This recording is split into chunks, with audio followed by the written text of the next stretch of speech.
খুশি এটা এমন একটা জিনিস যে প্রত্যেকটা মানুষ লাইফে খুশি হতে চায়, তবে খুশির ডেফিনেশন এটা এক একজনের কাছে এক এক রকম।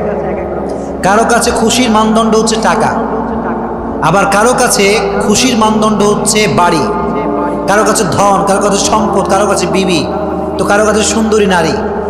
এক একজনের ডেফিনেশন এক এক রকম। তো খুশির মাপকাঠি এক একজনের কাছে এক এক রকম। এজন্য কেউ মনে করে যে সুন্দরী নারীকে বিয়ে করতে পারলে আমি সুখী হয়ে যাব, আবার কেউ কেউ মনে করে যে টাকা পয়সা কামাই ফেললে আমি বড়লোক হয়ে যাব, আমি সুখী হয়ে যাব। সো এক একজনের কাছে খুশির ডেফিনেশনটা এক এক রকম, কিন্তু খুশির ডেফিনেশন বলবে একজন, তিনি কে? জীবনে সুখী হওয়ার বিভিন্ন ওয়ে আমাদের কাছে আছে, সায়েন্টিফিক ওয়ে আছে, মানুষের মন গড়া লজিক আছে, এক একজনের কাছে এক এক রকম ডেফিনেশন আছে।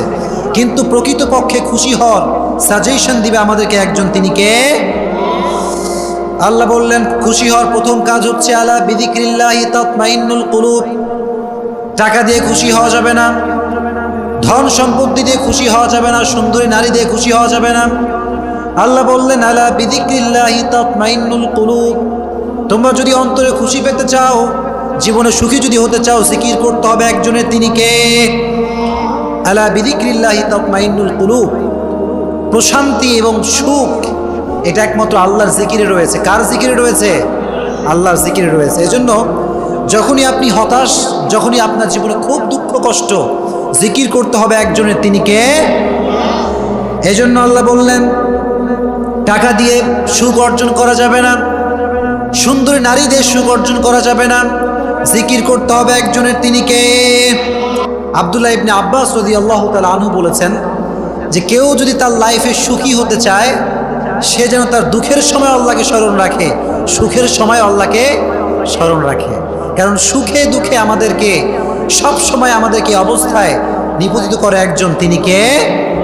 এজন্য সুখেও আমরা আল্লাহকে স্মরণ রাখবো, দুঃখেও আমরা আল্লাহকে স্মরণ রাখবো। আব্দুল্লাহ ইবনে আব্বাস রাদিয়াল্লাহু তাআলা আনহু বলেছেন যে যদি তুমি তোমার সচ্ছল অবস্থায় আল্লাহকে স্মরণ রাখতে পারো, তুমি যদি তোমার সুখের অবস্থায় আল্লাহকে স্মরণ রাখতে পারো, তো তোমার দুঃখের অবস্থায়, তোমার কষ্টের অবস্থায় তোমাকে স্মরণ রাখবে একজন, তিনি কে? আল্লাহ। এজন্য সুখে দুঃখে স্মরণ করতে হবে আল্লাহকে। আল্লাহ বললেন টাকা দিয়ে সুখ অর্জন করা যাবে না, পয়সা দিয়ে সুখ অর্জন করা যাবে না, আল্লাহ জিকিরে সুখ রেখে দিয়েছে একজন, তিনি কে? 2 নাম্বার, জীবনে যদি সুখী হতে চান, লোকের থেকে আশা করা ছেড়ে দেন। মানুষের থেকে কিছু আশা করা যাবে।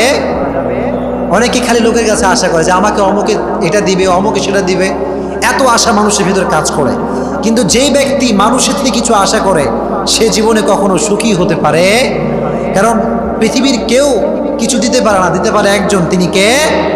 আল্লাহ। এজন্য সুখী যদি হতে চান লাইফের, এই যে মানুষের থেকে চাওয়ার যে মনোমানসিকতা, যে মানুষ দিবে, অমুকে দিবে, তমুকে দিবে, এই সমস্ত মনোমাইন্ড ভেতরে বিলং করা যাবে। এজন্য আজ থেকে মনে রাখবেন যে মানুষ আপনাকে কিচ্ছু দিবে না।